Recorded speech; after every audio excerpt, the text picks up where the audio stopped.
Hi, all you quarantine cats and kittens. I'm Zach Jackson. He's Andre Nah. This is the A to Z Podcast. A to Z Podcast.com, Facebook.com/A to Z Podcast.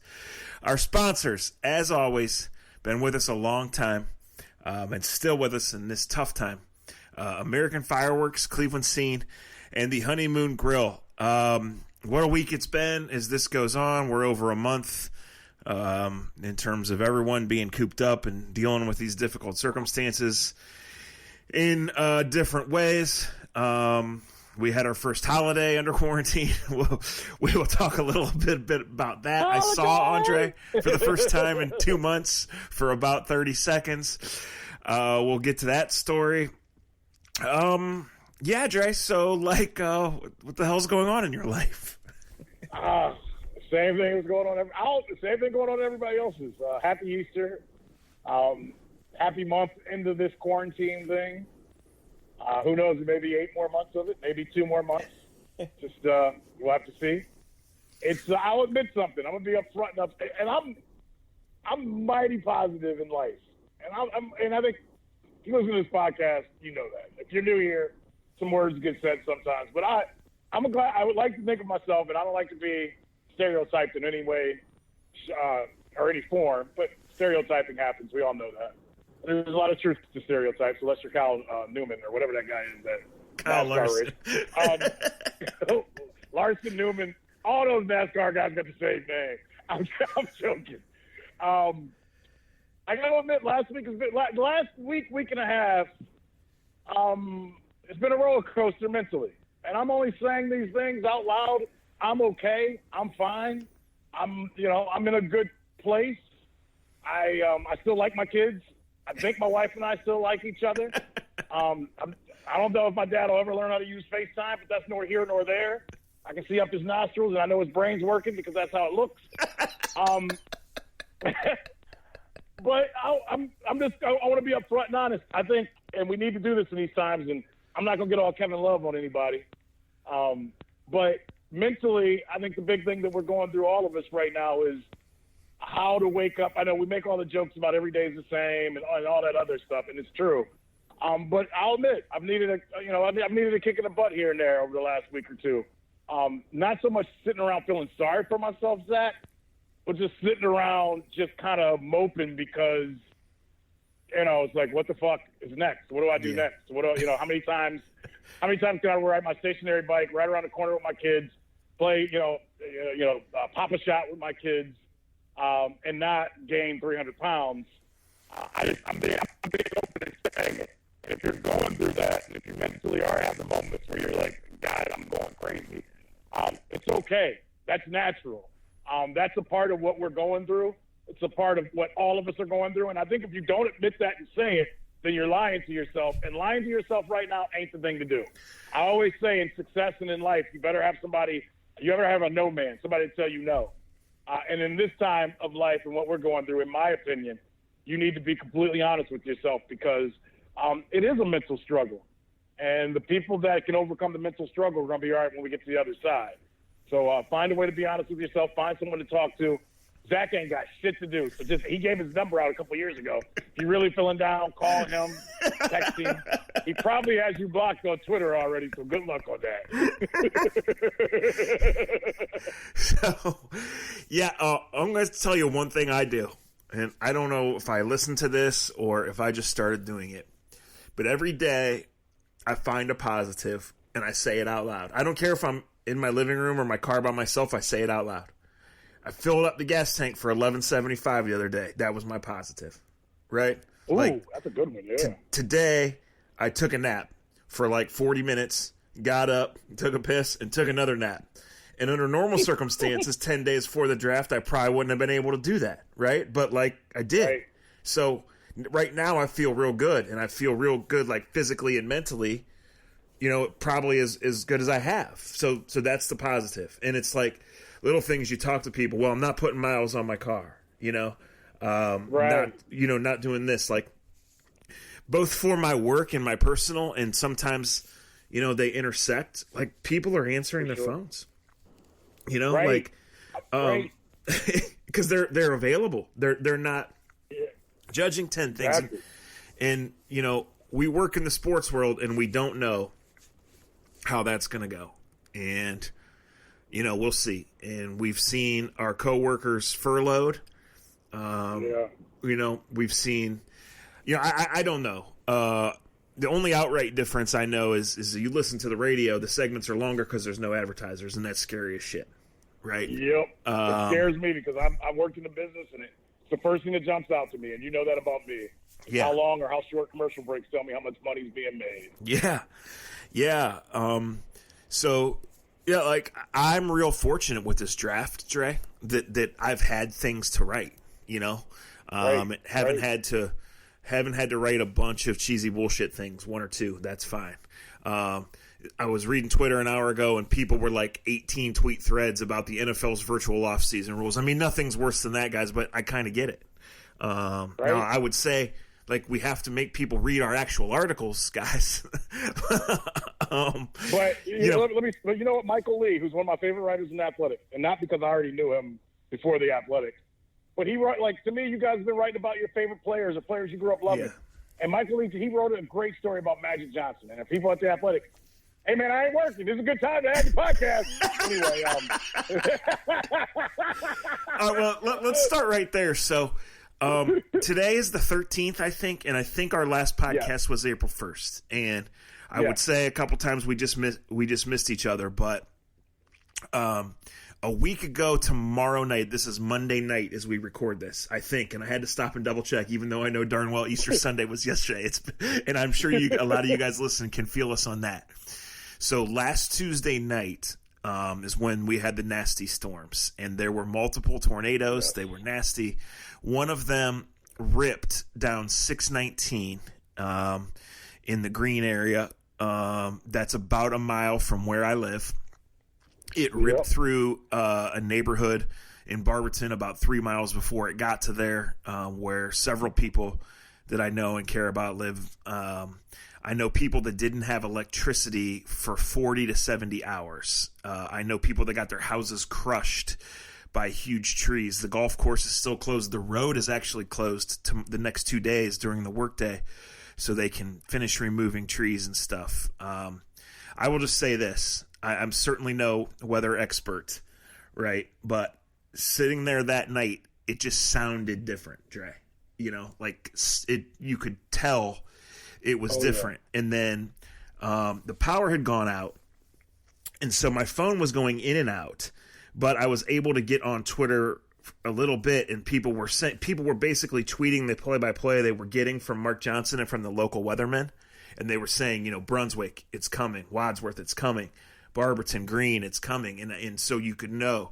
And I was texting with other friends that were like, that maybe live 2 miles away, 3 miles away, and they were like, holy shit, to the south, or on the other side of my neighbor's house at the end of the block, you've never heard a sound like that. And it was crazy. And so I didn't have internet until Easter Sunday.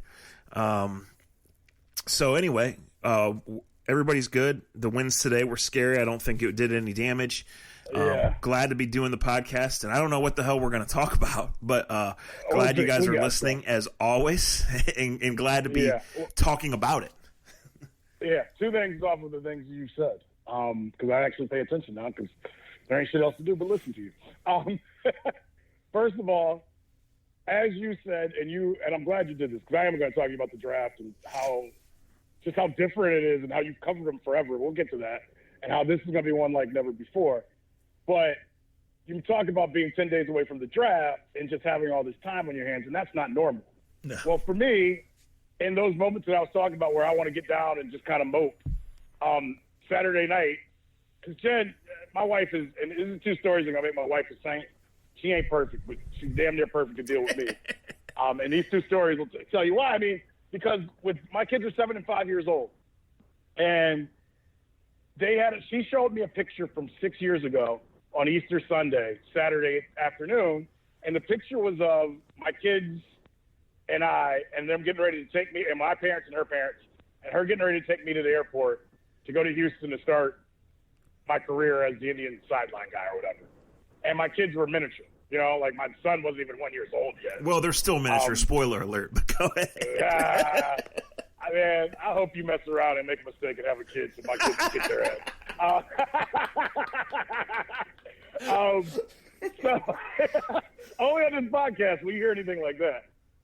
So, she showed me that picture. I'm like, damn. She's like, and then she showed me one from like 2 years after that where it was Easter, but I was home and we had a game. And that basically meant she had to choose between bringing her and the kids to the game. And then we go to dinner afterwards. But it's not like Easter that everybody else has. And it's not like Easter that, and I'm not complaining, but it's not normal Easter that most families have that we were used to. But when you work in sports, you work around the sport. The sport doesn't work around you. So Saturday night, like it's time to get to Easter. The kids, if you're listening, the Easter Bunny is just like Santa Claus. He's awesome. It's crazy how he can show up. And Jen has freaked out AJ and Isabella so bad about germs and keeping clean and running away from people and 5 feet, 6 feet, that AJ on our walk just goes honest. He goes very innocently, "Mom, how's the Easter Bunny going to bring us our candy? Does he got a mask? Does he have gloves on?" And I got to tell you, they didn't know that Dad had a couple beers before the walk. I about pissed my pants laughing. Because I was like, "Yeah, Mom, how you going to explain this?" And Jen's like, "Well, she goes, the Easter Bunny, he should be clean. He'll be all right." And he goes, "Well, I don't know if we should have the Easter Bunny in the house, Mom. If he doesn't have gloves and a mouth and something over his mouth, that's not really safe, right, Mom?" And Jen's like, "Yeah, you're right." Well, it hit me later on that night when it was time to put the baskets together on Saturday night that my lazy ass has never done this before for my kids. Right. I've never put a basket together, Zach. I'm never I'm looking at her. I'm like, "So where do you put the bunny and where?" And as I'm eating the candy, of course, she's like, "You got to stop eating it. They got to have something in their baskets." I'm like, "Dude, there's a whole thing of jelly beans." I go, "They're going to be fine." She goes, "You're going to eat the shit after they get it. Wait." So I had to cover up all the wrappers and act like the Easter Bunny didn't eat it all before they got them. But I woke up Sunday, and really since then, the light bulb went off my head to get over it myself because I got to have a whole Easter with my kids yesterday. And that's something that I've never gotten before like this, where I wasn't waking up, finding their baskets, having breakfast with them and then rushing to the ballpark and be like, "All right, see you guys at dinner at 6 o'clock. I appreciated that. I appreciated that big time. And I needed it, to be completely honest. I needed that moment. Then you go back to the tornado. And this is probably why I moped a little bit last week because, the whole thing is just, it is what it is. Whether you're going to work and you're essential or whether you're unessential or whether you're watching friends lose their jobs and you're watching friends freak out or family members freak out, or you're watching, the daily, drinking wine with the wine at 2 o'clock and all that other crazy shit. And then, before I know it, we watch the news goes off, and suddenly Jen's like, "We got to go down to the basement. We got to go wake up the kids. This thing is coming." And I'm like, "Nah, we're all right." And then one of our neighbors texted and was like, "Hey, did you hear that the tornado is about to hit, it's gone through Brunswick and it's about to hit 18. And 18 is literally 5 minutes from my house at most, Zach, right? Yeah, at most, not that far away. At most. And then I can watch, we can watch TV on our phones. So Jen's like, "Go get the kids, and on one of the iPads, pull up the news. And let's get down to the basement. Let's get to our safe spot." I got to be honest with you. I ain't done a tornado drill since the 5th grade. And I'm like, "We really got to go to the basement?" And she's like, "Yeah, dumbass, that's where you go." And I'm just like, all right. So then the next report we hear, Zach, is that it's hitting like the wind. And somebody sends us a picture literally from my daughter's elementary school, which is 2 minutes away from our house. Mm-hmm. And then our next door neighbor is texting, and they're freaking out. Then our internet goes out. And I've got our TV on, and I won't say which weather person we're watching. I love it. And my kids are kind of freaking out because they can see, and my mom lives in Copley. My mom and sister live in Copley. My dad lives 10 minutes away from me in Fairlawn.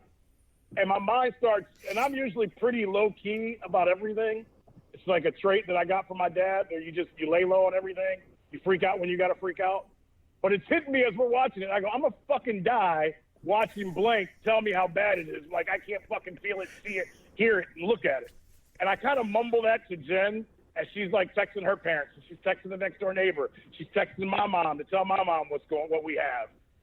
And I look at my daughter's eyes, and she goes, "Dad, should we be scared?" And I got to tell you, that was the kick in the balls of the kick in the balls. Because I realized, and I know this already, your kids read everything off of you. Mm. And I realized right at that moment, Zach, that I was like, I got to buckle up and get over my own shit. It's not fair to them. It's not fair to them. Like, they're like this, because they can tell how frantic my wife was and I was. And I go, no, it's cool. This is going to pass 11:45. I was like, matter of fact, let's go to our Papa Shot. Let's have a tournament right now. So if a tornado would have happened, as the lights are flickering in my house and there's all the Wadsworths and there's noises we've never heard going off, I'm playing Papa Shot with my kids, playing Trolls music. Because I was like, I gotta make them happy. I can't sit here and just watch the end of the world happen and start crying and peeing my pants in front of my kids. I'm a man. I'm over 40. and literally, after it passed our area, the first thing Jen said was, have you gotten a hold of Zach? It's headed his way, and then it's headed my parents' way. And I thought to myself, if me and Zach were on the other side of this, the last thing we would be thinking about is the next person is about to hit. But her first thing she thought was, it didn't hit us, but it may hit Zach, my aunt and uncle, and my parents. Make sure you get a hold of them. So that was a hell of a week, a hell of a start of the week. Yeah. Yeah, so there's still a tree down in my neighborhood across a side road. And, you know, I guess it's just, it's a side road, and thankfully it came out of someone's yard and fell away from the house. And where it fell across the road is not an empty lot, but it's a lot where the house is way back tucked in, so it didn't really affect anything. But, you know, when you come to my house, Trey, there's five side streets in my neighborhood, five ways in and out. And right. On Wednesday morning, 4 of those 5 were blocked by trees down or something like that. So it was scary as shit. Very. Well, the first thing we thought of, because our neighborhood is rather new, and it used to be full of trees, you know that because you drove by it on 21 a million times. They knocked all those trees down to build all these houses. Yeah. And the first thing that hit me, because when we lived up in Fairview, we lived in a house that was over 100 years old. It had trees that were probably 60, 70 years old. And every time we had a storm, you had that lump in your throat of, if something hits one of these trees, all hell, we're in trouble. Yeah. The first thing I thought when this happened last week was, well, there ain't no damn trees in our neighborhood. We should at least be okay with that because we knocked them all down to build these houses, thank God. Well, but your neighborhood is full of trees. And not only was it a legit tornado, and again, I'm far from a weatherman, but there were multiple. So if you guys are in the Cleveland or Columbus area and not familiar, I live on the Manchester-Greene border. I mean, the point of reference would be I live about 4 miles from Akron-Canton Airport. So that happened at Turkey Foot Golf Course on 619, which is a mile, maybe 2, either across the lake or if you're driving, it's up the hill and around the corner. Dre goes by it when he goes back to his house in Wadsworth when he leaves mine.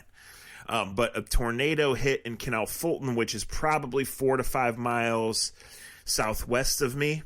And then another one hit in East Sparta, which is probably 10 miles southeast of Canton. So, 25, 30 miles from me. So there's no way that was the same. I mean, it was multiple tornadoes all within a half hour. Channel 5 had the video of Brunswick, a funnel cloud looming over one of the neighborhoods out there. That's the one that headed your way. I mean, it was just a crazy, crazy thing. So, I'm glad everyone's okay. And I don't know how religious. Right. I don't know how religious. Right. I don't know how religious anyone is, but I'll say this because I believe, but I'll never stand upon someone and say they should believe what I believe or vice versa. But man, when you're already going through this, and then something like that happens, and then there was another tornado down through the south like yesterday during Easter. It does make you question shit of what in the world is going on in our world right now. All right, so let's get to the sports world for just a minute before we talk about our meeting on Easter. Yeah. I didn't see it because I was busy, but I guess I know that CBS replayed the Masters and then had Tiger, on interview. That's the old content I want to see, Dre. Like, I can watch the other games for 5 minutes, and it can take me to where I was or who I was with or why I remember that game. right? But like if I'm actually going to watch it, and I didn't, that's what I want to see is the breakdown and the insight and the way you've never heard it, away from the emotion of all Absolutely. that. You know, and I appreciate the attempts to put horse on or to do this. It's just, it is what it is. We haven't had sports in a month, and we're waiting. Right. Last week, and maybe I'm wrong about this, that it was an intentional leak, but I don't think that I am. You know, someone in baseball let out a plan that had some holes in it about getting together and playing. And it's obvious that every plan has holes in it because we're dealing with the unknown here on many levels. Mm-hmm. But I have to feel like that was a way to take the public's temperature and to see which holes are the biggest or the worst here. Right. Because this is reality, and I knew you were on the news tonight from talking with you about podcasting, so I had it on, and you had a couple of players talking about it. Guys aren't getting paid if there's no baseball, and owners aren't getting their TV money if there's no baseball on TV, and that's bad long term in a lot of ways. So to me, and again, I'm not saying you know any more about anyone else, and there are holes and there are unknowns, but there's going to be a push to get these games played somehow, some way, and I don't know where you're going to be on what is it today, April 13th? On July 13th, I don't know where you're going to be. Well, and I think this is to go off that story because you're right. I think there will be if there's a way. I think what baseball is doing, and in working for the Browns and working around teams, I want to say this the right way. I don't want people, because there's always the asshole. Oh, you guys think you know everything. No, we don't know everything. But in your job that you used to have with the Browns, and in my jobs where I haven't worked directly for teams, there are times where they want help throwing some things out there to see how the public reacts, right? Yes. Where you don't have the whole scenario planned completely out, but you want to know where the backlash may come from. And I took that story that was from Jeff Jeff Patson from ESPN, Solon Boy. He threw that. There's so much out there, and baseball has no idea what they're going to be able to do or not be able to do. That I think that sometimes it's like you give enough information so you can get a feel for, okay, what are people most worried about? Like, there's no way in the world you can send 30 teams and all the administration and different people that need to be there and send them there for 4 or 5 months and put them in a bubble. Like, you really think players are going to just go to their hotel room and to the ballpark for 4 months straight? Like, yeah, right, and be away from their families. But I think they have to throw things out there right now to get reaction, to see how people are, to see, okay, hey, this is the scenario we're at, players. You want to get paid. We want to pay you. But to get paid, we're going to have to do some extreme shit that's never happened before. And at first, and let's be honest, Zach, for somebody in my role, I'm in the roller coaster as everybody else. When you first see the headline, you're like, yes, let's get back. Let's go. And then as you read the story, it's like you just keep poking holes in it. You're like, that ain't going to work. That ain't going to work. This is where we're at with these scenarios. To me, and here's what I would say without, knowing more than anyone else, because I don't. To me, I get it. I get paid a rate per game. I get wanting to get 100 games in, 110 games in. But wouldn't you be better off just seeing if you could get 80 games or 82 games in rather than try to force 100? With the way this thing is set up, if you could just say, hey, in July, and look, I don't want to wait till July to work. But when you read about this virus and what they're dealing with and what it's going to take to get testing, and neither one of us work for CNN, Fox News, or any of those other ones, I just think that it takes so much to get testing and things like that. And I think the question is, and I think this goes for our job and it goes for the draft as well, there is an outpouring of people in the game, outside of the game. My mother-in-law called me tonight after I did the news, and we were talking FaceTime and getting the kids to bed. She was just like, and she works in the library. She's been furloughed. She's like, Andre, thank you for doing what you did on the news tonight. She goes, all my friends want to know is, what are the players doing? How do they feel? We see the news, and all we keep getting is the same stories. We know what's going on. We've all lost our jobs. It's nice just to see the players are active and they want to play. And she's like, please keep doing more stories like that. I think at the end of the day, I keep weighing out, is the importance of entertainment for people going through something like this outweigh the importance of the health matters that are at hand? And I'm not saying you go all willy-nilly and say screw it and just go play the game. I think you know what I mean, Zach. Like the NFL, I haven't been all for everything they've done, since this all started. And I think the draft is going to be willy-nilly, to say the least. But it is giving us something to look forward to, and it does throw my mind off when I need it thrown off, and I appreciate that. Sure, but back to the realities of it. I think last time when we talked about if there's no college football, that there's no coming back from it. If anything, I think we understated that, right? Yeah. And again, it's not our place to play doctor, projector, you know, how to get people back, what it looks like, when people can go back. I don't know. We're all for getting back to normal life on several fronts. The economic front, the sanity front, the this is what we want to do front. I think sports, those of us in the sports business, in a way, there's already some jobs lost that aren't coming back, right?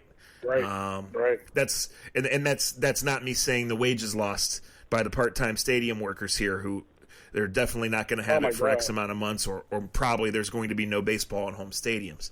I mean, this is my question, Jerry, and this goes for all the sports. If you get back and can't have fans for a certain amount of time, like why would you have games in Pittsburgh, Cleveland, and 8 other places? Like, why wouldn't you come up with some sort of Arizona plan to make it more convenient, right? Because if you can't have 20,000 people there, then why would you be flying these teams around and doing that? You know, so right. I mean, there's just so much to it, and first and foremost comes the health, and then second after that comes getting people back to work and getting, you know, economically back on track and getting to the next stage of whether it's a vaccine or whatever. But, you know, we work in the sports business, and the longer that there's no sports, the more we're all in trouble, the more we're all lost from a sanity standpoint, from a wanting to watch standpoint. I mean, if baseball could play on June 20th in Arizona or wherever, I'm watching, right? You're watching, right? Sign me up. Right? and you know, and I think that's part of how all the leagues feel, right? Like, I know the NBA is at the NBA and NHL, and I'd watch anything right now. I'd watch hockey from noon till midnight if I could. I might knock a tooth out and say F it and go all out.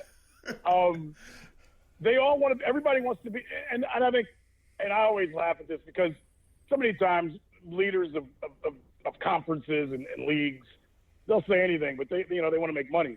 Everybody wants to be the first one back to entertain and get everybody back to some normalcy in life, right? Mm-hmm. Everybody, it'll be celebrated. I've watched that 9/11, after 9/11, the Mets game where Piazza hits the big home run. Like, we all want that to happen, and I would love to be a fly in the room of the commissioners that are calling around and talking to people. And to me, it was very odd that the president talked to like all the big time commissioners last week. And after that, when the Jeff Passan story came out, like every league, like Adam Silver, everybody's like, oh, we got a plan. We think we can do this. Like hockey's looking at like North Dakota and I'm not I'm for it. It's amazing to me though how all these leagues want to come back, and what we've realized is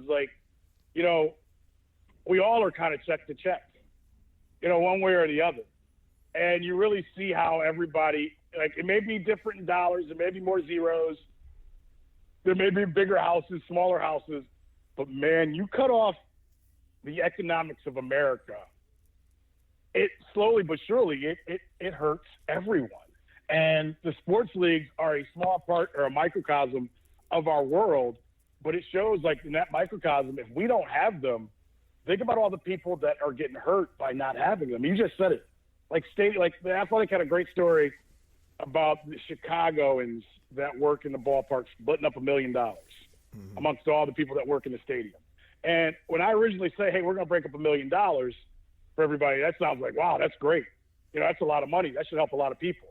But Zach, after they start breaking it down, I start realizing it's a lot of money, but it ain't enough to take care of, you know what I mean? And I hate to say this in a weird way, but it's a lot of money, but it ain't enough to keep everybody just right either.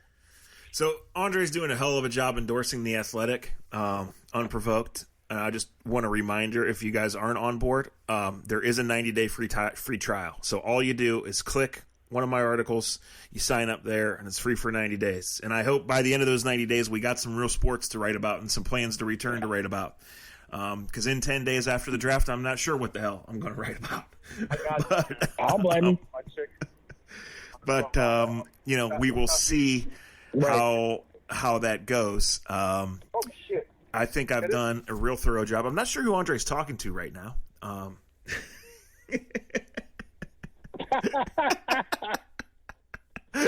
only heard bits of what you just said there, but it was good. I think The Athletic has done a real thorough job of covering the draft from every angle. And you know what? Even if you're a kind of person that doesn't want to dive in, you might as well, because it's going to be on TV next week, and it's the only thing on TV. Unprecedented. NFL Network and ESPN are going to share one broadcast. It's going to be done from ESPN Studio. Roger Goodell is going to announce the picks from his basement. The way I understand it... Wait. Yep. I never thought the commissioner of the NFL would be living and doing his work just like Zach Jackson. Yeah, that amen. tells you what 2020 is all about. Everybody's in their mom's basement in sweatpants. It's good living. It's good living. My collection is paid dividends here these last few weeks. But they've picked 58 prospects, and my understanding is they sent either one or two TV cameras to all of them. And they basically said, set them up in your living room, and we'll see what happens. So there's going to be some live TV. There's going to be some drama.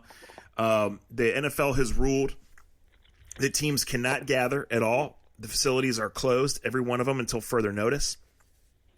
So Andrew Berry is going to be presumably in the condo where he has been put up temporarily by the Browns. Kevin Stefanski is back in Minnesota. The 8 or 10 other people that would be in the draft room will be in various parts of Cleveland. Some of you might say, well, at least the Haslams won't be in the draft room to mess things up. I didn't say that. I said some of you might say that. I think it's probably a good time to have your GM have a degree in computer science from Harvard. I'm sure that thousands upon thousands of dollars, not just by the Browns but league-wide, have gone into phone installation and hardwire installations and all that. And let me just say, Dre, you got to hope like hell that one of these April storms doesn't come ripping through when it's time to do the draft. Oh, my God. I never thought of that. All right, here's a question. And if you're writing about this, or if you want to write about this after I say this, don't answer it, or you're a bullshitter. You'll bullshit. You've, unlike many people that try to tell us how the draft works, and I know we all laugh because you and I have done a lot of fantasy football drafts, and over the last 6 years of my other job, I haven't been able to be around for many drafts. So communication and who drafted and texting and people being hungover and people being in Vegas, like we've all had fantasy drafts where we're, on a computer, right? Yeah. But you've actually sat in a draft room when a real NFL draft is going on. Yep. And you mentioned the owners being in a room or, hanger-ons or whatever else. To you, what will stand out that'll be like, because I'm asking this, and this is a real question, because you've actually been in a draft room during a draft. Yeah. What's the most significant thing that will change without everyone being in the same room at the same time, in your opinion? Well, I think the positives, if you're looking at how it can help, less clutter. Like you said, the owner's bringing people in, just people being around. Or you've done this work for 4 months, Dre, or more like 8 or 12 or 20 months, and so you don't want to be swayed. So I think in this situation where you trust the work and you have 15 or 20 or 25 names and you know why you like those guys over the other guys, I think you're right. I think that's the positives. Absolutely. I think the negatives are that every team builds a real draft board and some version of it, in some cases multiple versions of it, hang in the room when you do it. And the strategic you don't just sit in the draft room. Like when we showed up to the fantasy draft last year and it's in Fetty's backyard, right? It's like whoever's there early gets the best chair, right? Whoever's logging the picks sits a certain place, right? Whoever's going to get up the most to piss or put a dip in or whatever's going to sit by the gate. Well, in an NFL draft room, the GM sits in a certain spot, and whoever's responsible for answering the trade phone sits in a certain spot, and the salary cap guy has to be either within vision or earshot, and the head coach is going to have a spot. And so you do count on all of those people. I mentioned clutter, but there are a certain amount of people that are involved with every decision you make, from logging it to the Colts are on the line to, hey, you got 3 minutes, or the guy that scouted that area. All of a sudden, and this happens every year to every team, all of a sudden some guy who's ranked 27th or 25th on your board is still there at the 50th pick, and you're wondering why, right? And so you're thinking, you were never going to think that he was in this spot. So now you start thinking about it. So now you got to go to your pro personnel coordinator and say, is he still going to be there in 3 picks? Are the Broncos going to take a linebacker? What do they need? Okay, why are we missing something? Injury here, something in background? What are we doing? Okay, if we do take this guy, this isn't the position that we wanted. Who do we have? You know, who could we trade? Do we have a real, like, all of these things go on in real time, and they can still go on. But obviously, a face-to-face conversation in the heat of the moment is a lot easier than a series of phone calls. Yeah. So I think, and the only on top of that, keep going after I say this. If somebody from NFL Network or ESPN is listening, you should go in every break with the song "I Got 2 Phones," because you're gonna need multiple phones to be good at this. Like, right? Like, because what you just said, like, you can't, like, because usually you're in the room and you're talking amongst each other. But, like, maybe you got a scout that's friends with a scout on another team. Or maybe you got a buddy that coaches at Alabama. Or maybe you got – right? That happens where you're in the room and you're like, hey, what about that kid from Auburn? What do you think about that kid? And you can, like, text somebody or call somebody while the meeting is still going. That's going to be different when everybody is talking, you know, on whatever system that we have now. Yeah. No, that's a fascinating thing. All right, let's play a little American Fireworks Glory Days. Guys, American Fireworks is still open at AmericanFireworks.com. Give me an NFL draft or Browns draft you want me to tell a story about or remember a guy about? Oh, man. I want to go with – can we go all the way back to Jeremiah Farms? Well, yeah, so I think I was still an intern then. Yeah, you were an intern then. I don't know if you wanted to – But I can tell you this. Okay. In this – well, remember this. There are some people that listen that heard that name and got giddy. There are others that are listening that have no idea because they're too young to know, and that was a long time ago. This was only the Browns' 3rd draft back in the league, okay? But this is a tone setter. A team that employed the former director of the Secret Service so it could have the tightest security and the best information for these circumstances did not know that a linebacker from the University of Washington, a 5th-round pick named Jeremiah Farms, was facing felony robbery charges for multiple break-ins involving guns and things like that. And so the Browns drafted him. Back then it would have been Saturday, Sunday, and it came out later that week he was arrested. Now, I will say that they were building such a case that ultimately it came out that the cops just were not going to tell anyone, right? This was not like – because what happens with a lot of guys is they have an arrest in college, assault, drunken disorderly conduct, something like that. And teams dig in and find out. They go to the police report. They call the cop. They call the campus security to start with, and they say, was this guy a problem, right?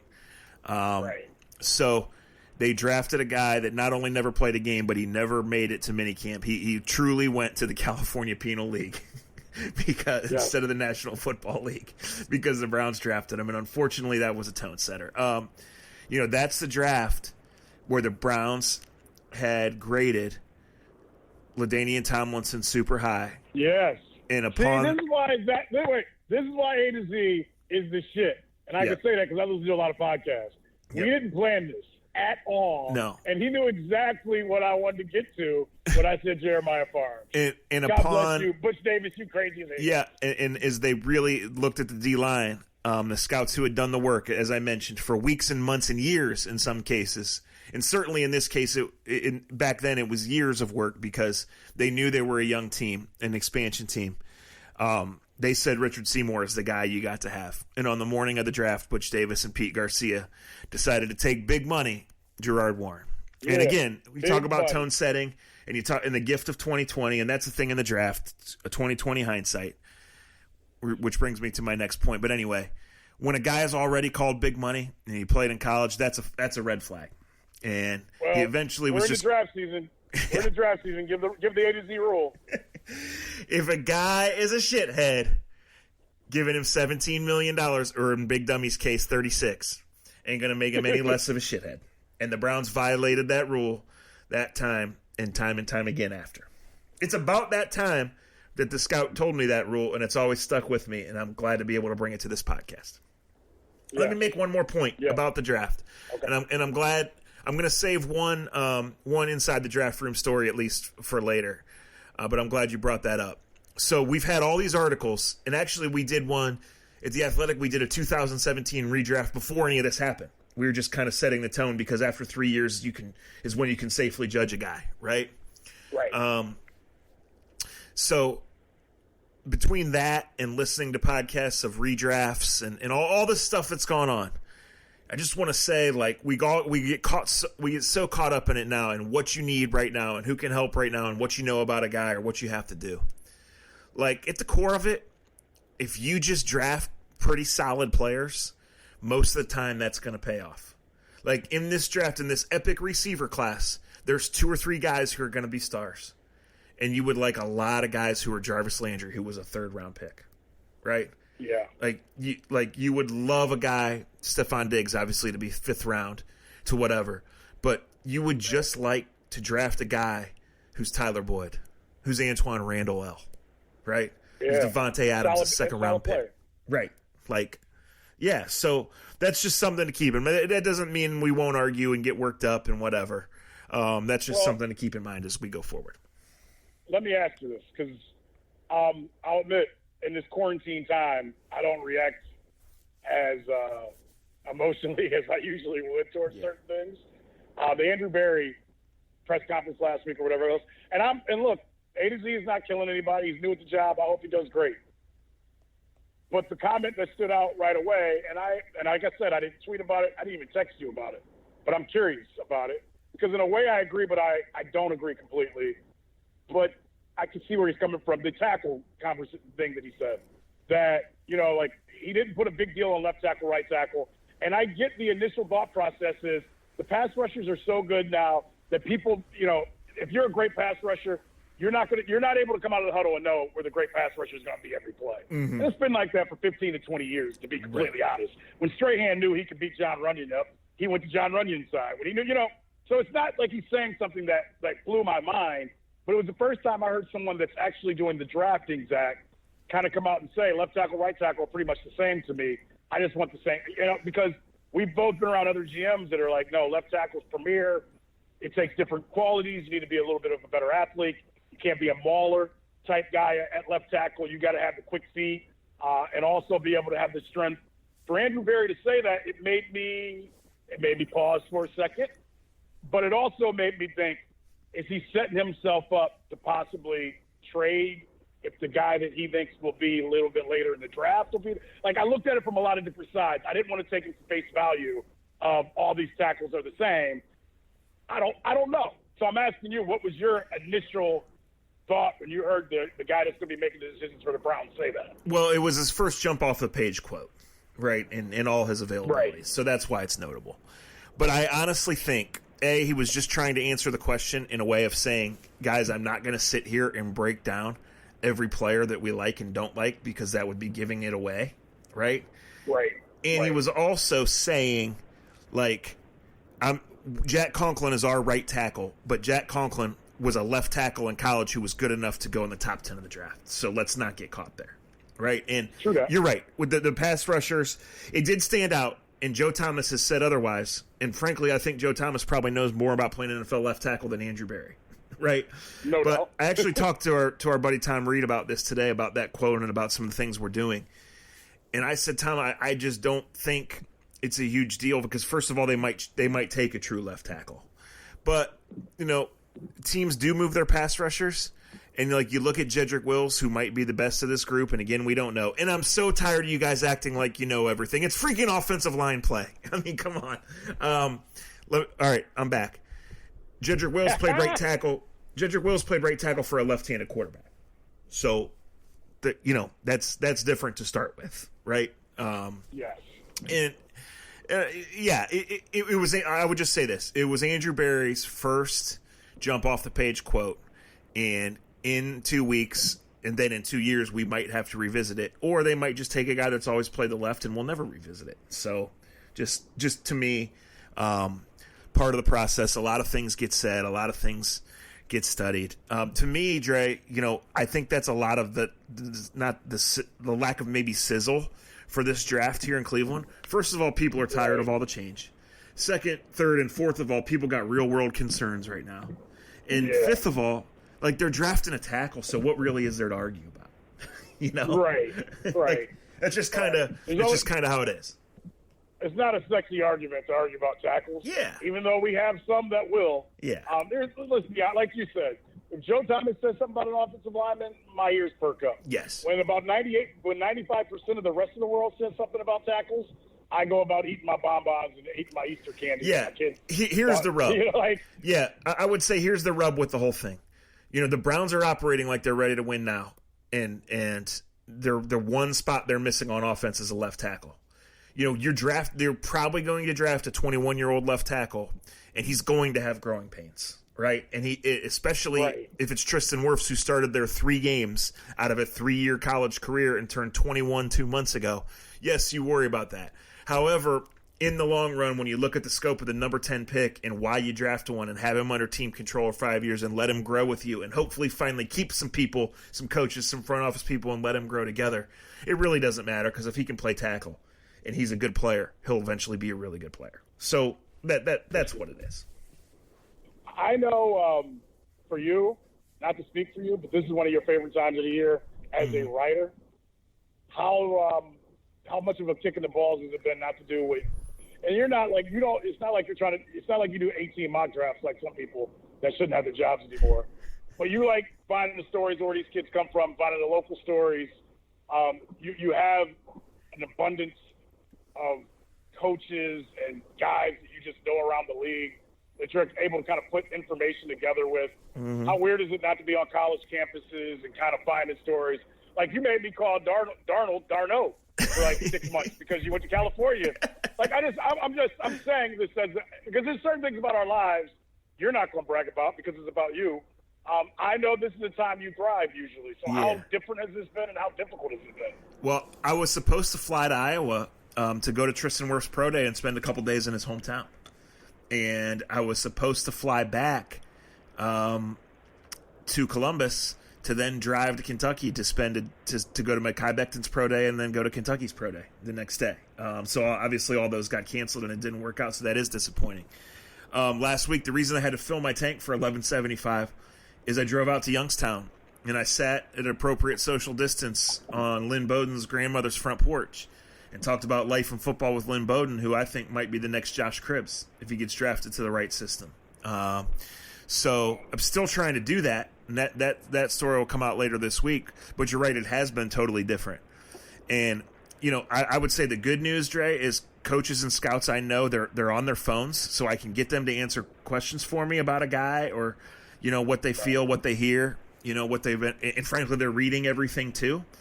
But, like, they're legitimately saying, like, we don't have a 40 time on this guy. We don't have updated medicals on this guy. Like, you know, it's been harder for them. Say a guy's 5th or 6th in line running the Browns or the Eagles or the Texans or whoever it is, right? He's going to get over the course of a draft process, Dre, 4, 5, 6 chances to really stand up for someone, right? And that's going to be based on the tape, which it should be about. But, like, when he makes that case and there's a question about that kid's background or that kid's injury history or he's super explosive but he's tiny, like the kid from Penn State, KJ Hamler, he freaking can score touchdowns, but he's 5'8" and $175 when they don't have official times on him. So can you take that guy in the second round? No, but he can fly. Well, right. I know what you're saying, but no, this is a great. But what you just said is great because that's what's going to happen on draft day. Yeah, there are guys who are going to go, yeah, he can fly, but and another guy's going to go, yeah, but you can knock him over with the wind. Right, right. So, and then the question: can we put weight on him? Will he still be fast? With weight. Is he Jordan Norwood or is he Gerald McNeil? Exactly. You know? Wow, those are some names. Well, one with the Penn State, both played for the Browns, and both were small. And listen, like, you know, eventually you pick a guy and he fills that role and scores big touchdowns for you. It was a home run pick.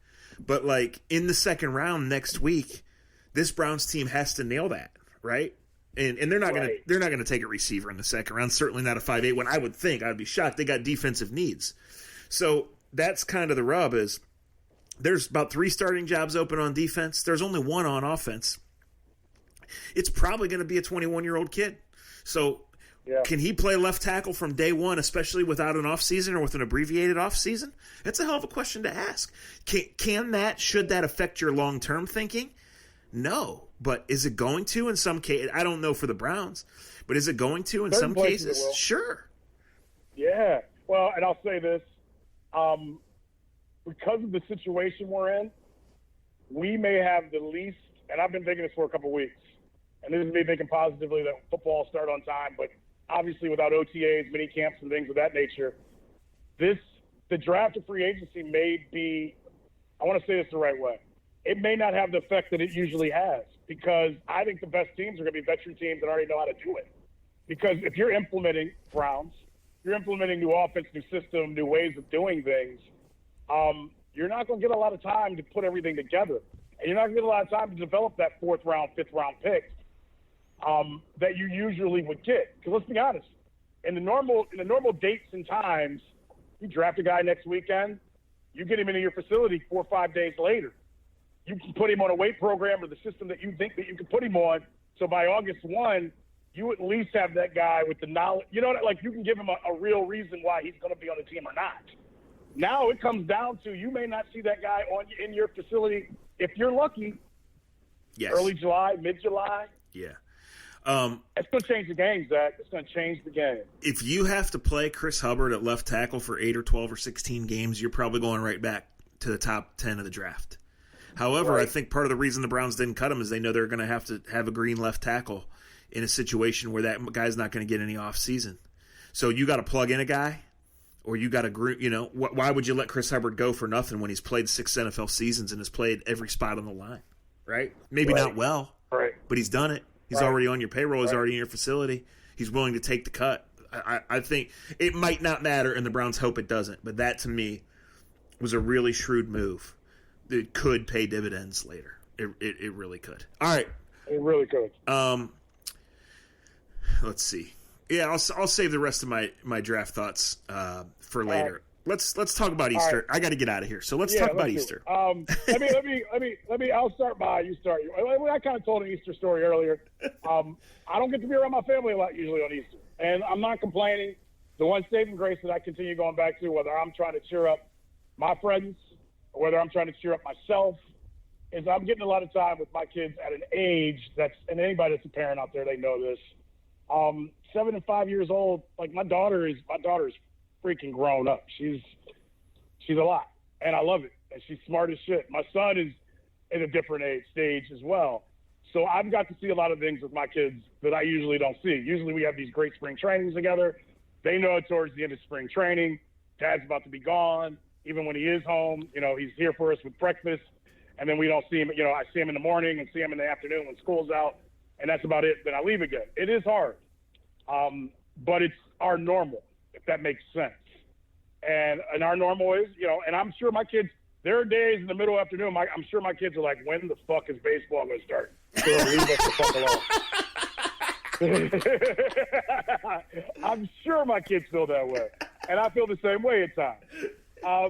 So there's been a lot of different things. We've got a lot of close family. And the reason it's worked so far with me doing baseball is because my wife's parents are great. Her family's great. My parents are great. We've got a lot of family, a lot of kids their age that they get to play with and get to be around. And the hardest thing about this whole quarantine thing, forget me and forget money and forget everything else, it's been watching my kids not be able to play with all their family and friends that they usually get to be around. And it's that's worn me out more than anything else. And Zach knows that. Zach knows that my wife has been strict about my kids haven't played with any other kids. They play with me, and they're sick of playing with me, and I'm sick of playing with them, whatever. We all know that. They just haven't had a lot of things that they normally get. And it's been hard on them. It's been hard on a lot of other kids. And Zach, somehow, some way, as he'll tell you, came up with some brilliant idea that probably traumatized my kids and make them never want to see the Easter Bunny again. So to make a pretty long story short, this was early in the quarantine, and we were driveway socially distanced drinking with our friends. And my lovely girlfriend Mindy was talking with a friend, and they were like, this Easter's going to be so different. Mindy comes from a big family. They all get together. And, it's not going to be the same. And so someone, I don't know who, joking, maybe it was Mindy, she said, maybe Zach will dress up as a rabbit and we will do some sort of abbreviated alternate world egg hunt. And I said, yeah, maybe. So, whatever. I was standing in a driveway drinking claws. So back in the real world the next day or so, Mindy has an Amazon Prime account and was locked out of it. I don't know. Password expired or the debit card had expired and had to call. They couldn't get online and couldn't get it resolved online. But kept calling, and the waits kept being like an hour and a half because everybody in the world's dealing with Amazon right now, right? So I'm cleaning my house, going through stuff. What do I need to say? What do I need to do? And I find this Amazon gift card. I don't know when I got it, how I got it, whatever. But I give it to her, and I say, hey, whatever it is that you're trying to buy, when you get it resolved, just use this. Here you go. So she logs on, and we start looking at bunny suits. And, of course, there's the $150 bunny suit model. And then there's the $20 and $38 ones, right?